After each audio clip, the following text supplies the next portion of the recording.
E aí pessoal, tudo bem? Bem, vamos falar hoje sobre dilatação térmica. A dilatação térmica é um fenômeno associado à troca de calor, tá? Então você vai perceber que uma das consequências é a mudança nas dimensões. Isso pode acontecer em uma dimensão, que é o que a gente vai chamar de dilatação linear. Pode acontecer em duas dimensões, você vai ver uma superfície em dilatação, ou pode acontecer em três dimensões e você chama de dilatação volumétrica.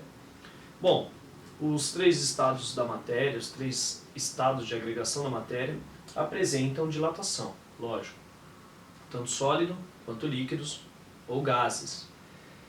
Vamos fazer o estudo de sólidos e líquidos, porque o estudo dos gases é feito com outros conceitos associados, tá bem? Então vamos lá, vamos começar a discussão com dilatação térmica linear. O que é uma dilatação térmica linear? Bom, quando temos uma barra, né, por exemplo, uma barra de algum material, uma barra metálica, por exemplo, ela pode ser representada assim. Então tem aqui uma barra e possui, portanto, um comprimento inicial. Está aqui um exemplo. Tá? Nós temos aqui uma barra e ela apresenta um comprimento, vamos chamar isso aqui de comprimento inicial. Tá? Vou chamar aqui de L0. Pronto. Está aqui. Bom, se você fornece uma quantidade de calor para este corpo, o grau de agitação dessas partículas, as moléculas ficam mais agitadas, a energia cinética média dessas partículas aumenta também, e uma das consequências, né, é você perceber a variação no comprimento, quer dizer, a dimensão aumenta. Na verdade, as três dimensões aumentam, só que no caso da dilatação linear, aquilo que nós percebemos na espessura, por exemplo, no diâmetro, comparado com o comprimento, é insignificante. Bom, com isso, você vai ter o aumento das dimensões associadas ao comprimento, por exemplo aqui, ó. Ou seja, você vai ter um aumento do comprimento.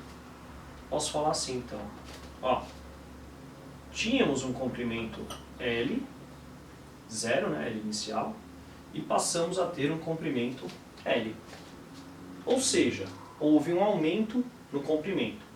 A essa mudança, a essa variação, você associa aquilo que a gente chama de dilatação. Tudo bem? Vamos dar uma borrada aqui. Vamos lá. Então, vou considerar isso aqui, ó, o que de fato é a dilatação. Pronto, melhor, né? Quer dizer que esta porção é o que representa a variação do comprimento.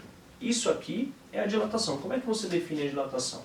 Bom, no nosso caso aqui, ó, posso falar assim, ó, a dilatação, ó, dilatação linear, é a variação do comprimento, ΔL.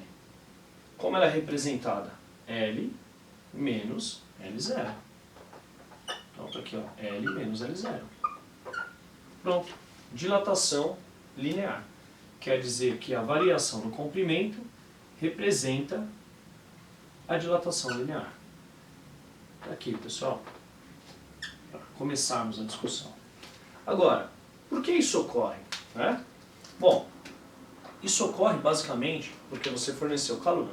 Então vamos entender quais são as grandezas associadas a essa mudança. A primeira delas é o comprimento inicial. Entenda por quê. Se você tem uma porção de concreto, por exemplo, uma pedra, e você fornece uma quantidade de calor, haverá mudança nas dimensões da pedra. Agora, se você pega uma calçada que é feita do mesmo material que essa pedra, a calçada vai sofrer um processo de dilatação muito mais intenso. Quer dizer que a dimensão, o tamanho, influencia diretamente na dilatação. Então, vou anotar isso aqui, ó. Quer dizer que a dilatação linear, ela depende já diretamente do comprimento inicial. Tá bem? O outro fator é a mudança de temperatura. Quer dizer, quanto maior a diferença de temperatura, ou seja, entre a temperatura inicial e a temperatura final, maior será a dilatação. Então vou anotar. Depende também diretamente da variação de temperatura. E por fim, para que a gente não esqueça, se você tem para este comprimento uma porção de alumínio, uma barra de alumínio, uma barra de borracha ou uma barra de madeira, essas 3 barras vão sofrer processos de dilatação distintos. Quer dizer que a substância que compõe a barra influencia diretamente na dilatação. Para caracterizar isso, vamos colocar aqui um coeficiente, tá bem? O coeficiente representa, então, as substâncias. Ou seja, posso falar que a dilatação linear depende do coeficiente de dilatação linear, do comprimento inicial e da variação de temperatura. Tá aqui, pessoal. Então, temos as 2 equações que representam essa mudança. Tá bem? Então, tá aí, tá dado. Vamos falar um pouquinho sobre o coeficiente de dilatação linear. Deixa eu anotar aqui. Coeficiente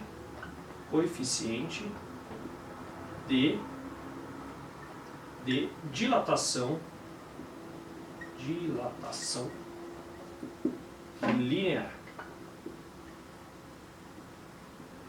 Tá aqui, coeficiente de dilatação linear. Se você olhar a equação, que é essa, temos aqui um produto, né?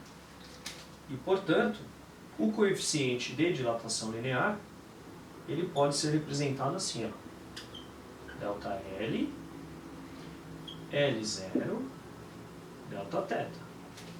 Tudo bem, turma? Agora, qual é a dimensão, né? ou qual é a unidade de medida, melhor, para a variação de comprimento? Nós temos o metro, no SI, nós temos o metro para comprimento inicial, e para a variação de temperatura, por exemplo, pode ser graus Celsius. Quer dizer que, simplificando essa equação, nós temos que o coeficiente de dilatação é dado por 1 por grau Celsius. Ou seja, graus Celsius elevados a menos 1. Quer dizer que a unidade de medida do coeficiente de dilatação é o grau Celsius a menos 1. Coloquei aqui grau Celsius a menos 1, mas poderia ser Kelvin a menos 1, poderia ser graus Fahrenheit a menos 1 e assim por diante. Bom, pessoal, está feita aqui a introdução. Vamos dar uma olhada nessa equação, porque nós podemos tirar alguns outros elementos. Por exemplo, se você lembrar que ΔL, né, é a variação do comprimento, abrindo essa equação, nós temos a seguinte relação. L menos L0 é alfa L0 delta θ. Sim? Ou seja, se você quiser representar graficamente, você tem uma função do primeiro grau que é dada assim, mais alfa L0 delta θ. Tudo bem, pessoal? Tá aí, foi dado. Se você constrói um gráfico com essa relação, você tem algo do tipo, no eixo Y nós temos o comprimento, e aqui no eixo X podemos colocar a temperatura. Beleza? Como temos aqui uma função do primeiro grau, colocar o coeficiente positivo, teremos algo do tipo. Sim? Sendo que aqui nós temos o L0, aqui nós temos L para determinada temperatura, e você considera aqui a variação de temperatura, certo? Ou seja, aqui você tem L menos L0, considerando que você vai determinar a tangente aqui, o tal do coeficiente angular, e aqui a variação de temperatura. Quer dizer que a tangente, né, vou colocar aqui, de, sei lá, não vou colocar beta, vou colocar aqui, tangente de x, sendo x esse coeficiente angular, ele é, na verdade, alfa vezes L0, tá bom? Quer dizer que você pode determinar esse fator aqui, considerando que aqui é ΔL, aqui é Δθ, tá? Se eu dividir aqui as duas partes por Δθ, eu fico com alfa vezes L0, que numa representação gráfica vai te ajudar a resolver alguns problemas. Bom, pessoal, é isso por hoje. Dilatação térmica linear. Tudo bem? Espero que vocês tenham entendido. Isso aí. Grande abraço. Tchau, tchau.